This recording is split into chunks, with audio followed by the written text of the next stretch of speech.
Because radio in the background. Shalom. This is the Master Prophet, young Joshua Yawins, the awakened one of the Biafran people, Biafran spiritual leader, the prophet and the founder of the new Igbo Biafran indigenous religion, Rofatan. N'ụbọchị taa, ekelere m Chineke na nnukwu mmanwụ nwanne anyị nwoke kara aka kajara akaja. Igwe kewu igwe kajara akaja. Igwe Ayaya Na Nando mụ na ya nọ n'ụbọchị taa. 1 week ago, ala na-agbaghara maka ihi Igwe Ayaya Na Nando ma kpọọ ya bere ya akwa. That is obi gbawara m ya wuruzie na Chineke mee n'ebere Chukwu kara aka. Chukwu ndị Igbo emetụ ya aka n'obi. Ya ga chenjie ihe o mere. Abara m lee anya sị chai olee otu nwanne anyị nwoke a na-akpọ Dedisi mmụọ ga-eji kugbuo ya, kugbuo ezinụlọ ya, kugbuo generation ya. So ya wuzie na o nwere nwaanyị ọ tụmụrụ ime somewhere na Calabar ma na Benin. Ya wuruzie nsogbu. But Chineke mee n'ebere n'ụbọchị taa. Nwanne anyị nwoke Igwe Ayaya Na Nando agbaghara na ya. So biko, I don't want to, because oge o nwere a lot of people ndị na-echene ndị bịara ka o mere ha ihe. So aga m akpọbata nwanne anyị nwoke ka o kelee ndị Igbo before ma jụọ ya ajụjụ m ga-ajụ. Igwe Ayaya Na Nando, ekelene m gị biko. Kelee ndị Igbo. Igbo dị mma, ekele dị unu. Ndị Igbo ji ofu ọnụ eli Igbo, ekele dị unu. Ndị Igbo ji ofu ọnụ aza yeso na anyị ga-adị, ekele dị unu. A na-ekwu na ala anyị ga-amara anyị mma. Obodo anyị ga-amara anyị mma. Anyị na-ekwu n'Igbo ji ofu obi wee na-eme ka ife. Anyị na-ekwu na Chukwu ndị Igbo ga-eme maka ndị na-ejiri ofu obi eme ife, na Chukwu ndị Igbo ga-emekwanụ fa join ya were ofu obi wee mebe ife. Hey, Igwe, obi dị m ụtọ n'ụbọchị taa. And anụrụ m oge ị na-akpọ Chukwu. I kwere na Chukwu? Anyị njide ọgụ kịta bifo ngọla Ayaya ọjị. Bifo ngọla Ayaya ọjị, ana m anọ n'iru mmụọ Ayaya kpọọ Chukwu nna. Mkpọ Chukwu wee kpọọ my forefather. Mkpọtịa my forefather before mkpọtịa Ayaya Na Nando. And Ayaya Na Nando bụ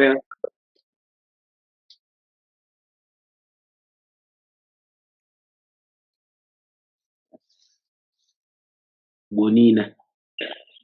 Nna, not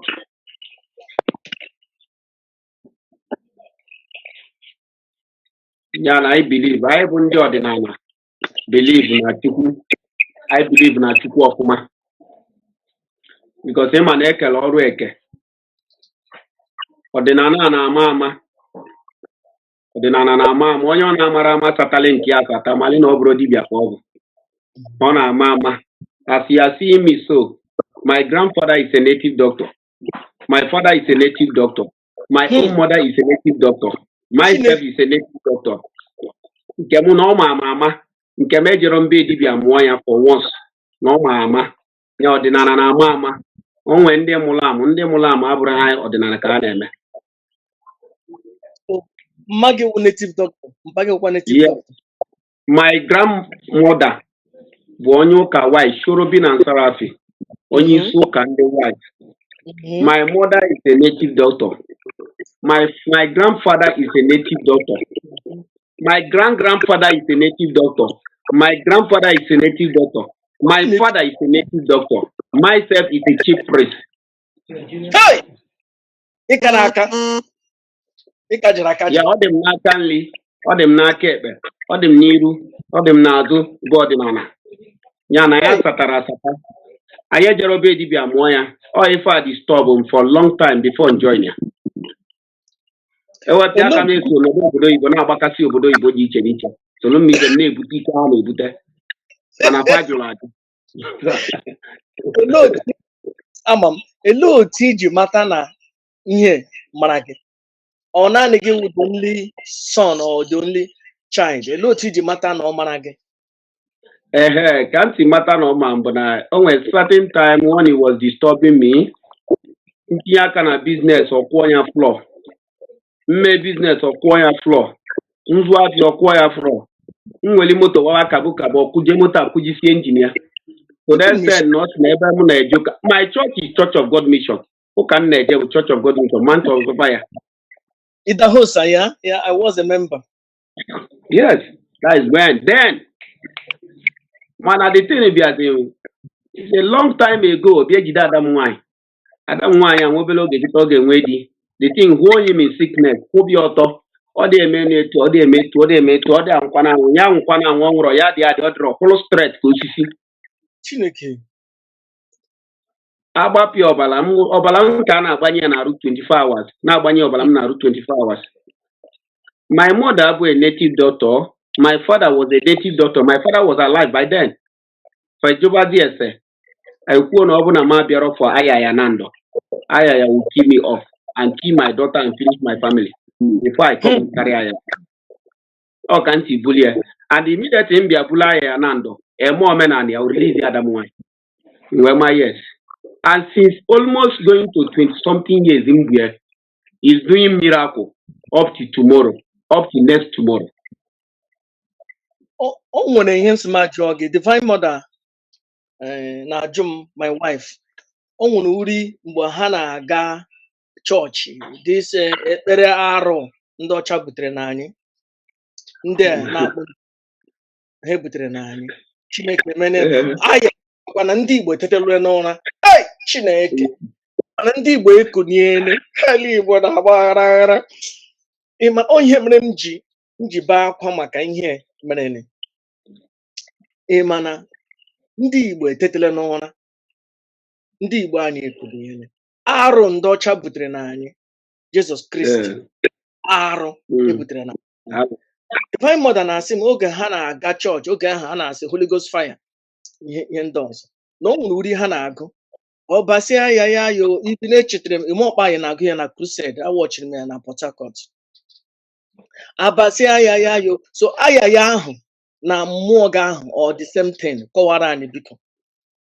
Thank you very much. Ịmago ndị mmadụ ga na-abụ abụ mana fama ama the meaning of the name ha na-abụ. Ị na-anya na the whole world, we have only one Ayaya. The whole world enwe some Ayaya. That's why ịbata na my compound now, you cannot see ịma mfu akwa white, ịma mfu akwa red, ịma mfu yellow, ịma mfu black. Ayaya wear white. Everything is company is white. Uno be white. Everything white. Yeah, now when church people were singing about Ayaya, oh the Ayaya, Ayaya. Hey, ndị eriri anya ọrụ. 300 years or 400 years. Yes. Oh no, many years ago. Before it reached my hand. Yeah, anywhere they're singing, calling Ayaya. Oh my Ayaya Kinabo. Oh no, no, Ayaya. My own name is different. And when my family name mogul, Nana Mogul. Man, anywhere somebody know Ayaya, Malena Alusia Kinabo. If you call him for good, he come for good for you. So that means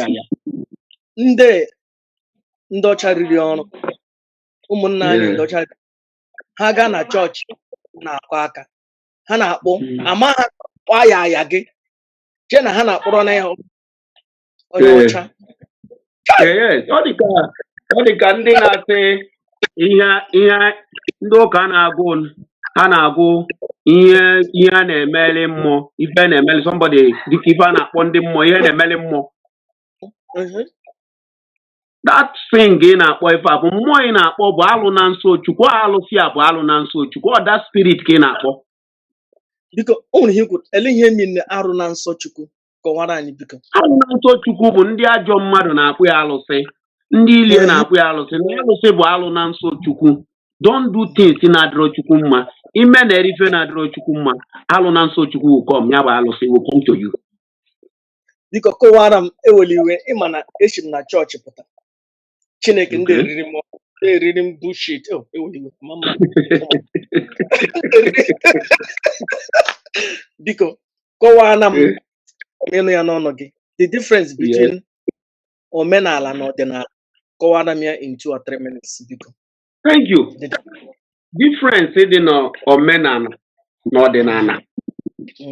Omenala na ọdịnala ife dị eburu ibu ofu ife kafa ka bụ mana ife dị iche na omenala na ọdịnala bụ na mmebi na ịrapụzi data ọdịnala anyị na-eme ọdịnala bụ iwere ọjị kịta ikpokwuo ya grandfather kpokwuo nna ya ọ bụ na nna ya egbugo efi na ya fada gburu efi ma omenala chi ọzọ wee ka wee zee iwere ọjị kpọọ nna ya iwere ọjị nna ya ewere ọjị akpọ nna nna ya ọkpọ nna nna ya ọkpọ the old ancestors iwere ọjị agwa vivi ịchọ were nzu ọcha gwa vivi ịchọ imekpesi na ekpela ife ịchọ they will do it for you.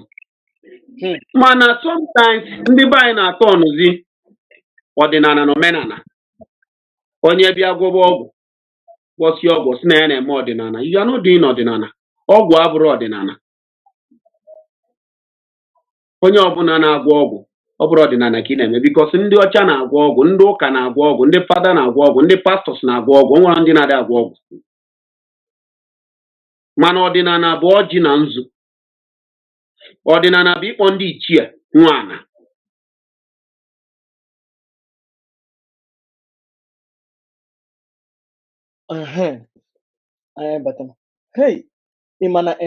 ọdịnala bụ nzu kpọ ndị ichie nwaana Stephen Ibedito na ekoside ana azọrọ ụkwụ n'ala Igbo ka na-alụ ọrụ mana people didn't believe na ka na-alụ ọrụ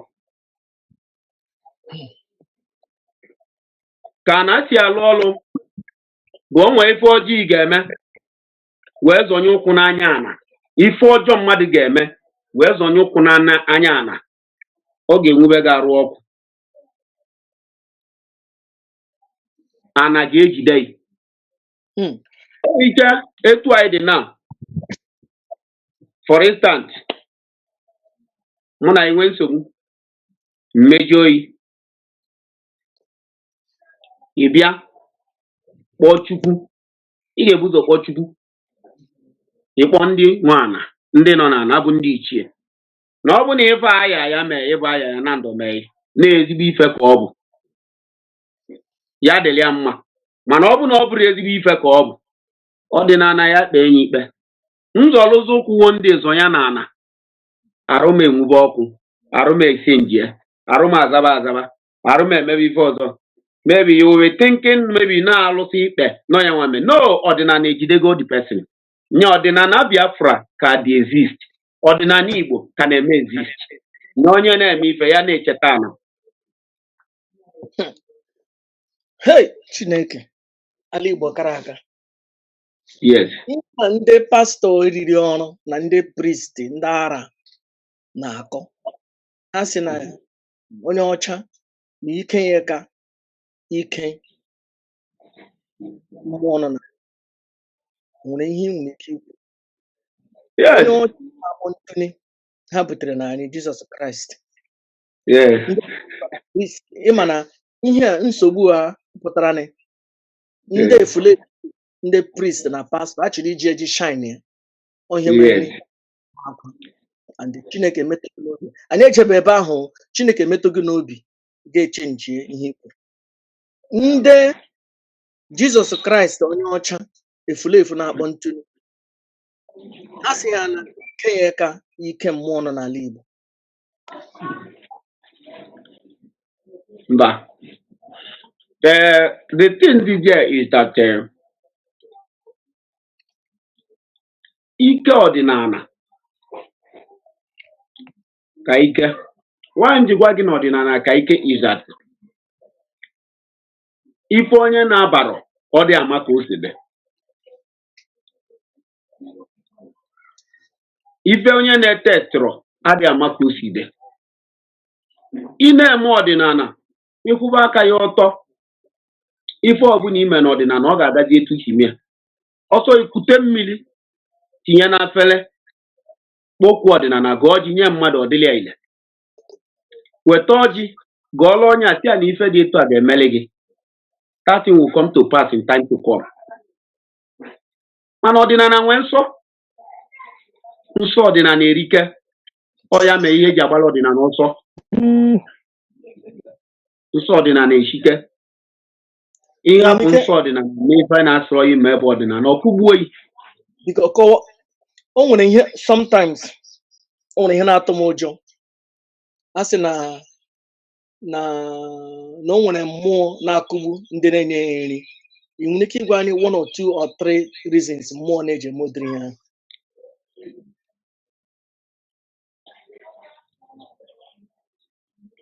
Hello? Yeah? A sị na sometimes o nwere mgbe ha na-ekwu na o nwere mmụọ nọ n'ala Igbo ọ arụsị na-akụgbukarị ndị na-enye ha nri. Ị nwere ike ịgwa anyị 2 reasons why ọ na-eji emodiri ya ka ha jọsụrụ nụkọta na-achọ onye ha ga-egbu? Mba. That kind of thing adịghị eme. Ife ọ ga-eji wee mee bụ na onye buru mmụọ, number 1 ị ga-asọ nsọ mma. Number 2 ị ga na-edebe iwu mma. Number 3 na-etinye aka na ajọ ife. Mba eweliwe biko. Onye ọbụla bụ mmụọ. Isi iwu mma. Onye ọbụla bụ mmụọ bụ alụ na nsọ Chukwu bụ alụsị. Onye ọbụla na-enye alụsị nle. Ife alụsị sometimes alụsị ji arapụ ji emefe affect sometimes. Onwe ndị ga-ebu alụsị fama last up to 20 years. Ọ bụ n'ogbugofa. Onwe ndị ga-ebu 15 years ọ bụ n'ogbugofa. Onwe ndị ga-ebukwa bugide ya ka nka. Ha na-anọgide wee ka nka. Wee luo oge fa ga-akachasị wee ze. Mana some of ndị na-ebu ya na-adatu iwu ya. Ụta number 1. Onye ọbụla bụ alụsị kịta nwee ike o mee lili outside. You cannot eat food nwaanyị ọzọ si. Nọọsụ nke ndị be isi ka ị ga-eli. Etu a ndị kịta ọ na-adị very difficult. Any occasion nga adị m eli nri nwaanyị ọzọ si. Until when I come house I will eat. Does it mean that ị nwekwana nwaanyị abụọ ị ga na-eri? Enwe m nwada nwaanyị abụọ. Adị m anụ ofu nwaanyị. Eweliwe ụmụ nwaanyị ole ka ị nwere? Eweliwe. Adị m anụ 5 wives. 5? Yes. Onye ichie ka mbụ. Onye akapụ onye ichie ka mbụ. Biko eweliwe. Ndị Igbo o nwere mgbe Dedisi na-ekwu okwu. Ọ sị na ya amaghị mgbe ya dị obere, mgbe ya pe mpe. Ajụjụ m na-ajụ gị, i ruo 100 years? Mba. Okay. Ajụjụ m ka ngụ because o nwere mgbe o kwuru sị na ya amaghị mgbe ya pe mpe. Divine Mother biko o nwere ajụjụ ị chọrọ ka m jụọ Ayaya Na Nando? Divine, o nwere ajụjụ ị chọrọ ka m jụọ Ayaya Na Nando?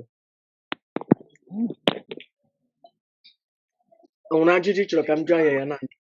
Ngwa jụọ biko. Ihe m chọrọ ka ị jụọ Ayaya Na Nando bụ na ụdịrị nghọta ndị mmadụ na-aghọta gbasara chi ala Igbo. Bekete na Nando. Chere eweliwe biko Ayaya.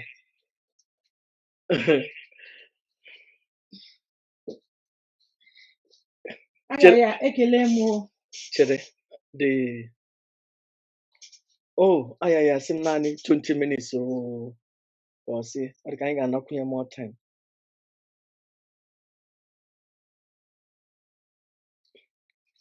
Netwọk ọ batrị ya na ịma na Nigeria na-achị achị.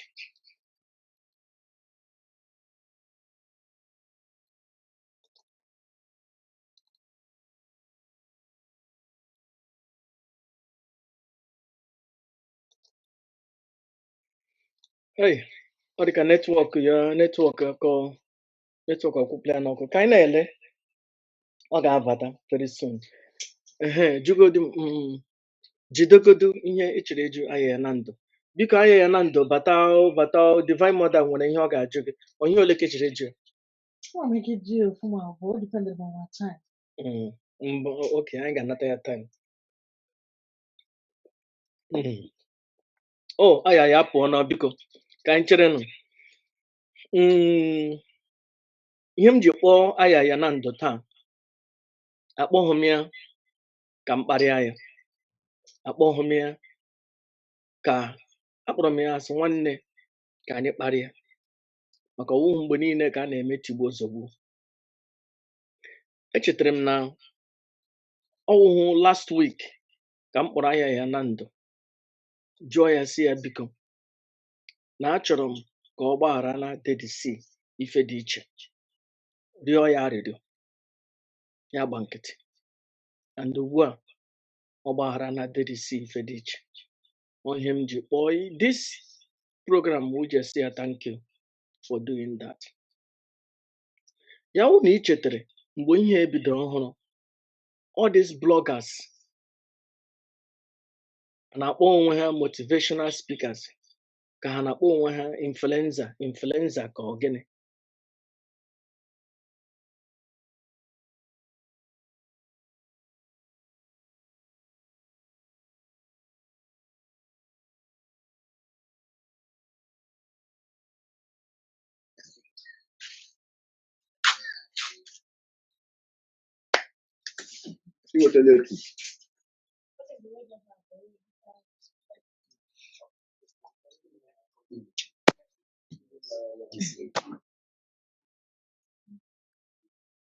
Okay. Ayaya biko, sorry. My wife ju biko before gapo. Efilim no battery gị nyụrụ anyụ or something. Ngwa, so Divine Mother biko jụọ ya ajụjụ. Ayaya Na Nando, ekelele m gị o. Ọ ga-adịla ya ndụ ogologo. Biko ihe dị mkpa m chọrọ ịjụ gị bụ, o nwere ọtụtụ ihe na-anụ ndị mmadụ na ndị be anyị ọkụ n'obi, mekwere ndị o jide ka ha niile ọhụrụ Kristianity n'anya hụbiga oke.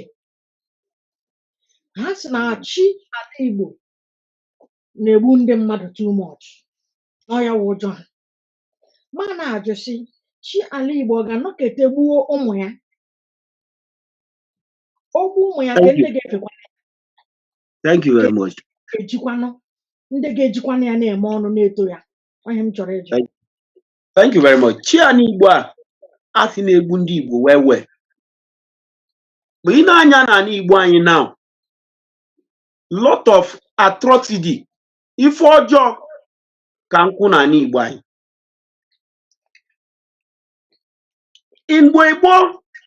Mgbe gboo ife ọjọọ a adịrị etu a. Mgbe gboo nwanne na nwanne na-eli nri adịghị ebute ọkụ. In time of gboo, nwanne na nwanne na-eli nri adịghị ebute ọkụ. Mana kịta nwanne na nwanne na-eli nri na-ebute ọkụ.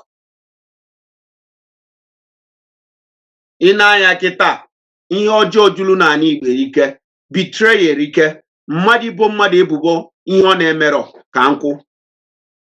Ị ga-n'anya ndị Igbo na-eji maka ana gbuo nwanne ya nwoke. Ndị Igbo na-eji maka ana lapụta nwanne fa nwoke. Ndị Igbo na-eji maka were maka ego lee nwanne fa nwoke n'afịa.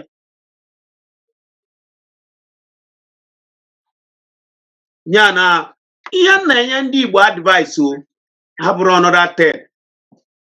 Ọ dị ka let me just use the example gbasara Okongwu dibia bụ my boy. He's my boy. I give him money. I do everything. Obere oge na anyị ga-enwekwa discussion again. Di moto ebuteghị ya, m ga-agba di video mgbe moto agwara ya ti ya nwee ndidi ka echenjile di moto. Ebutego di moto, m ga-agbakwa ya video, ndị ụwa ga-afụkwa ya. M ga-ebukwe di moto dash anybody in that because I have make up my mind na mmadụ ka m ga-enye. Why I say this is that mgbe mmadụ ji maka ego wee lee nwanne nwoke ana mejogo ana Igbo, o mejogo chi ndị Igbo, ya ofu ife ị ga-amata. Mgbe mmadụ bolu nwanne nwoke ebubo ife ọ na-emerọ, o mejogo chi Igbo. Igbo nwere one big spirit na control va, and that big spirit na control Igbo anyị adịghị achọpụta ya n'ọdịnala, achọpụta ya alụ ana, achọpụta ya betray ana, achọpụta ya Igbo elie nri n'ofu afele, Igbo akwụkwọ ọnụ. Ọ ndị Igbo butere ife na-eme anyị because trust adịrọzi. Nwanne ya nwoke, mmadụ na-ebo nwanne ya ebubo maka ego, egbuo nwanne ya. Ọbala onye na-akwa alịlị n'ime obi ya, ịma na ife anyị na-ekwu n'ofu eziokwu adịrị ya, o wee na-akwa alịlị, ewekwugide ewekugbuo ya. That ọbalịa, that spirit agbanago na chi ndị Igbo. Ọ ya bụ na mmadụ mgbe gboo egbuo nwaada ele nwaada ele, ọ na-ele nwaada ele, nwaada ga na-akwa akwa na-eji obodo elelie. O mesi ọgbana na-alụ na nsọ obodo a, o mesizie at last our generation ekpobe dị alụ dị ya, anya pụba alele dị ya. Ya ọ bụ na ndị Igbo chọọ ịbịa together, what we are going to do bụ anyị unite here. Ndị dibịa mara ama o, na ọ bụrụkwa ndị dibịa nsata, ọ bụrụ na dibịa nsata ọ na ije ebute ofu ọgwụ bute nka no, ndị dibịa mara ama, ịmarị na nna ị mee dibịa, nna ị mee dibịa, bịa kwụrụ ejikọ ofa. Abịa na Abia steeti ewekọ ofe ọnụ, abịa na Imo steeti ewekọ ofe ọnụ, abịa na Anambra steeti ewekọ ofe ọnụ, abịa na Enugu ewekọ ofe ọnụ, bụ ndị dibịa mara ama. Ewepụta unite ye, sọọ ji na akwa na nwuliom ka e ga-eji wee kpụọ alụ ndị Igbo mee, ndị bụ nwanne fa ebubo, ndị gburu nwanne fa, ndị menwe fa akadị. Eweli akpụsị alụ a, ewe jụọ chi ndị Igbo ka efe ga-eme. Chi ndị Igbo ekwuo, eme omenala, emesi omenala, Igbo akwụla otu.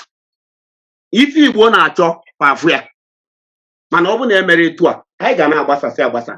Ọ ife a na-akọsị bụ na ịfụzi asọm ndị Igbo na-agbana n'ụlọ ụka, mana mmadụ onye na-abanye n'ụlọ ụka, inwe ike banye n'ụlọ ụka, jee n'ụlọ ụka solu ndị ọcha na-agụ chaplet ọnụ, hapụ chi ndị Igbo. Chaplet anyị fụrụ ha na-eje agụ ọnụ bụ ka chi ndị Igbo yala igbufa. O nwere ike ọ bụ na onye emesigo alụ, ma alụ na be nna ya, ma alụ na nwanne ya, ma alụ na ọyị ya, bụ ọyị ebubo n'ala ọyị ego, plan ya wee gbuo ọgụ ya, ọgbana nọ n'ụka. O jide ego enye onye isi ụka, o jide ego enye ya ndị night, o jide ego, o nwere ife na-edebeli oche n'isi oche, ị hapụzi ọdịnala be nna ya. Ọ ife a na-akpata sọm ji agba ọsọ si maka na chi ndị Igbo na-egbu mmadụ. Emetego ana Igbo, emetego alụsị dị n'ala Igbo, emechego chi ndị Igbo. Ọ ya problem ndị Igbo nọ taa, nke bụ eziokwu na-agwa ya. Onye like ya nụrụ, onye like dị nụra, mana nke bụ eziokwu ya na ndụ gwa ya. Ọ na n'ihi na ịma na ụka bụ arụ na ihe ọjọọ i mere in the next 20 years agbagharala gị ya, nke ka gị ime. Aghọtara m ihe ị na-ekwu. Ihe ị na-ekwu bụ eziokwu Chineke ka ị na-ekwu. O nwere ihe ọzọ ị chiri ịjụ aya biko, ka nwoke na nwoke kwuo okwu. Ihe ọzọ m chọrọ ịjụ Eweliwe biko. Ihe ọzọ m chọrọ ịjụ aya bụ kedu gịnị ka a ga-eme ka ala Igbo nwee ike dị mma? N'ihi na amaara m na mbụ o nwere ụdịrị ihe ọjọọ ị ga-eme afọ eto gị ma ọ ala kụgbuo gị. Thank you. Ha ga-eme ka enwe ike weghachitacha nsọ niile a, n'ihi na ọ dị oke mkpa. Yes. Ọ ya ga-abụ the first step iji mezie ala Igbo.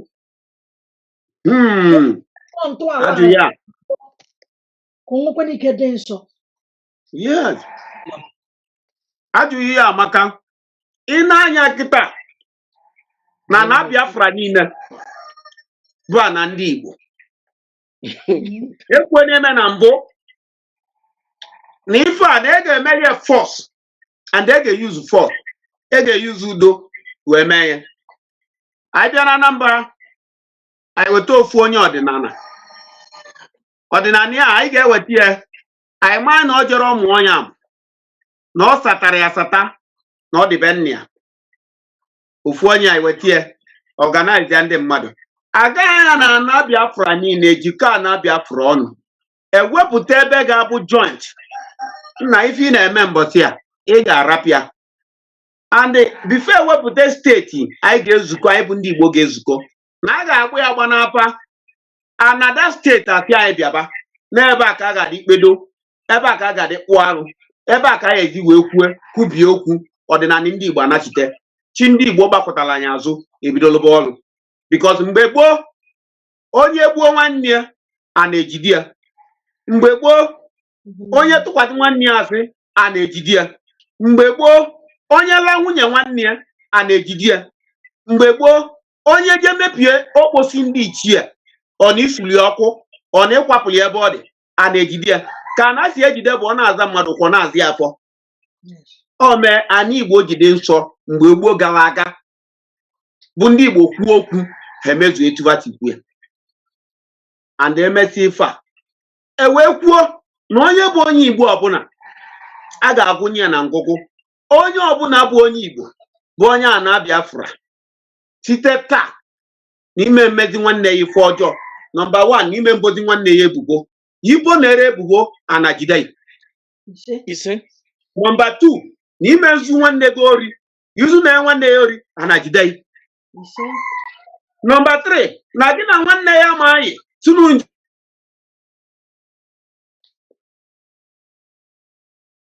kidnap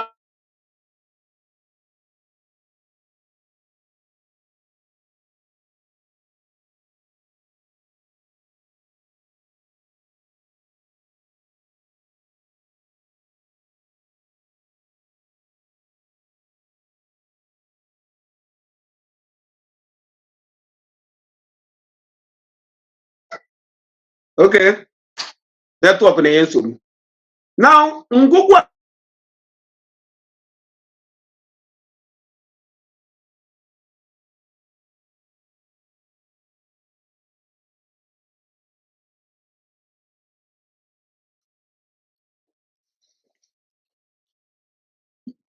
agụsịa ngụgụ a niile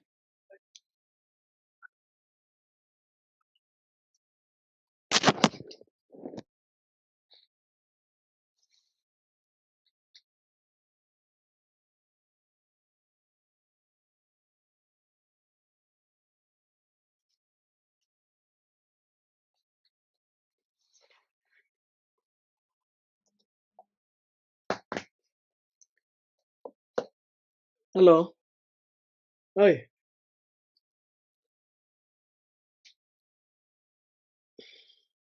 anyị na-enwe netwọk biko werenụ anyị ga-emechi in the next okay network is bad ọ dị ka ngụgụ a ka a ga-agụ agụsịa ngụgụ a akpụ alụ akpụsị alụ eti ọfọnan etisi ọfọnan 1 2 3 4 5 6 7 days chi Biafra ebinye ife Biafra na-achọ anyị fụ ya ọgụ ọbụla anyị chọ anyị fụ ya ife ọbụla anyị kwubili okwu anyị fụ ya aya ala Igbo na-agba aghara Chineke Ayaya Na Nando ekelere m gị n'ụbọchị taa ị nyere m naanị 20 minutes but ewere m I think ezuru m 20 minutes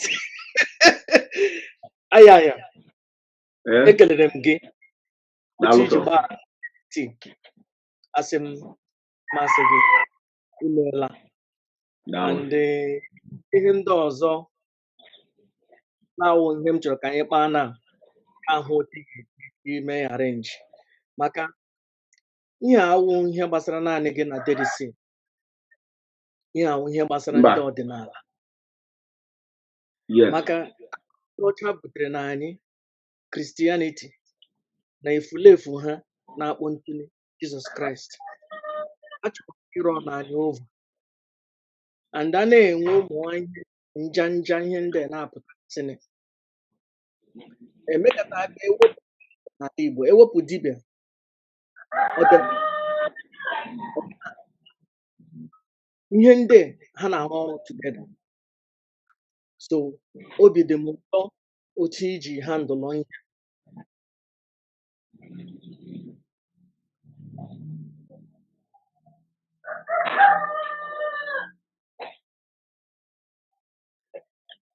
I'm not hearing you again. Oh.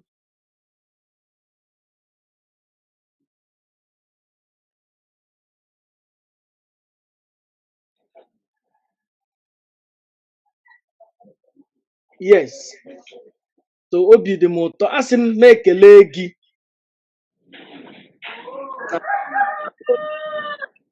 iwe onye iwe na-ewe gị too much but still gaa calm down n'ụdị obi ọ nwere ilulu a na-atị asị nwoke ga-eri arịrị naanị ya ebiri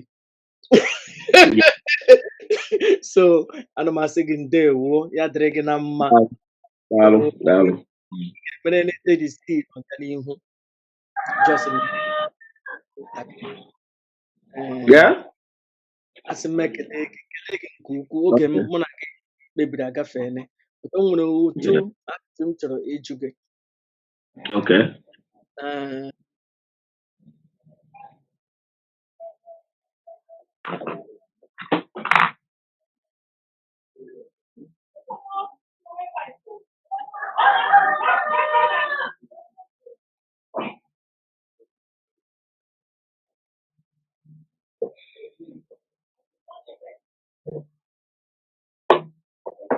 Adịmanụ sị ife na-ekwu.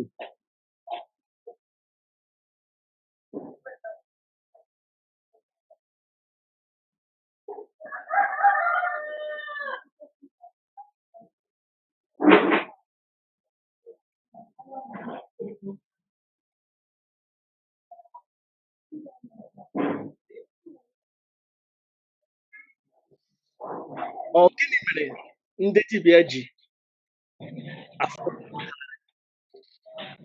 onye dibịa Yeah? ọbụla dibịa ibe ya nọ na nsogbu ya apụta ka udele ka ọ bịa rie anụ ya echetara m mgbe ihe a na-akpọrọ m gị a ga-emechi in 2 minutes Okay. social media ndị dibịa ọzọ were that opportunity ka ha ji bịa rie ka ha ji bịa dọkara ọ gịnị ya ji ahụhụ ọma Okay. Ọ concerning maka ndị dibịa bịa na social media na-ekwu okwu. yes Ọ dị ka ife ngwa anyị like what I was saying before. Ife onye dibịa na-amara ama na dibịa satala asata ọ dị quite different. And onye ọbụla bụ dibịa satala asata na-ekwu okwu ofeke na-ekwu. Dibịa ọbụla nsata na-ekwu okwu ntọnanị. Mana ife ọbụla onye ọbụla ịfụrụ grandfather the first father ọbe ọmadebe the third father bụ dibịa ọ mara maka fifth ọ mara maka sixth mana ebe ọmadebe bụ na the third native doctor.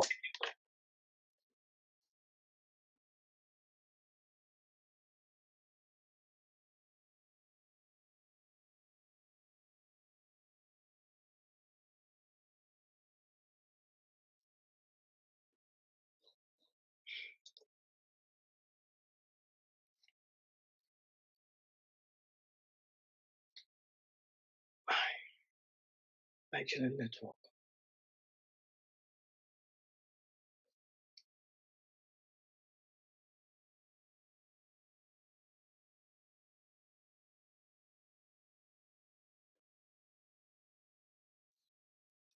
Ooh. mgbe unu na-ahụnanụ mụ na Ayaya na Nando akarịana echem na somebody ama m na ọ dị ịma onye ị na-ama ịma obi dị m ụtọ na mụ na ya kwuru okwu taa. Ugbu a anyị amatala Ayaya na Nando a little bit much more better. So although mụ na ya kwuru na ihe anyị ga-anọwụ naanị 20 minutes and ọ dị ka anyị akarịa na more than 30 minutes and ekelere m Ayaya na Nando ya batakwa ọzọ oge ga-adị m mma, so ya batazi nsogbu anọ maka ihe anyị kwuru 20 minutes and 20 minutes agaana. So o nwere ihe o kwuru tọrọ m ụtọ, ọ sị ya wụrụ na ndị Igbo ga-ejikọta ọnụ anyị echekwa dezie ihe niile anyị nwere. Ihe a wụ the key, dozie ihe niile anyị nwere. Ya sị na ihe ọbụla ndị Igbo na-achọ na anyị ga-enweta ya.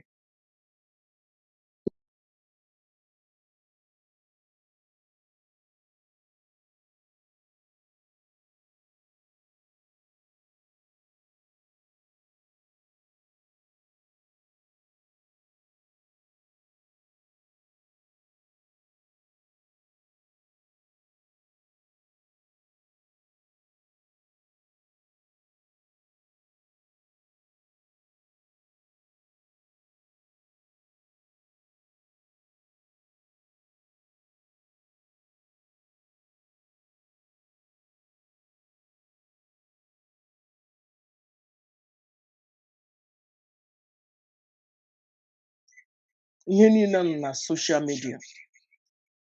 Akpọghị m Ayaya ka mụ na ya bịa kwuo okwu ihe gbasara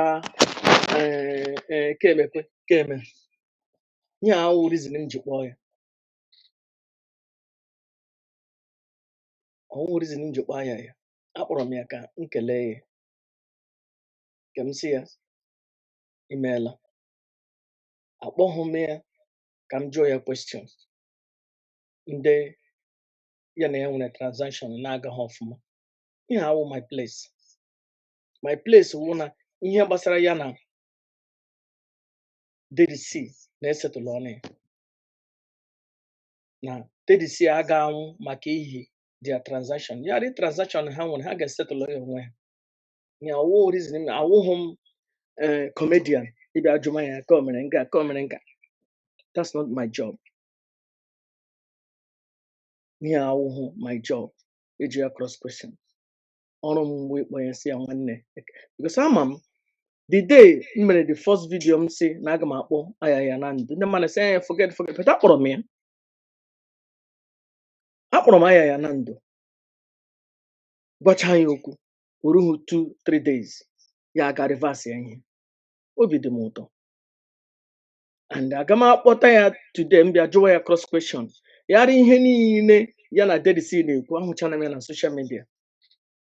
So aga m abịa here and repeat the same thing again. So ekelene m Ayaya na Nando for coming. Ihe m na ya kwuru 20 minutes and ewere more than 20 minutes and I am happy for that. So Chukwu gozie unu and sikwe n'ọnụ ya ihe dị mkpa pụtara taa. Ọ sị na ndị Igbo jikọọ ọnụ gbakọọ ọnụ na ihe anyị na-achọ na anyị ga-enweta ya. Onye ọbụla ma ihe anyị chọrọ. Chukwu gozie unu. Ya dịrị na mma. Ejikọ m opportunity a na-ezi ozi na nwanne anyị nwoke DDC ife dị iche. Aga m like ka ọ mụta ihe from ihe mere.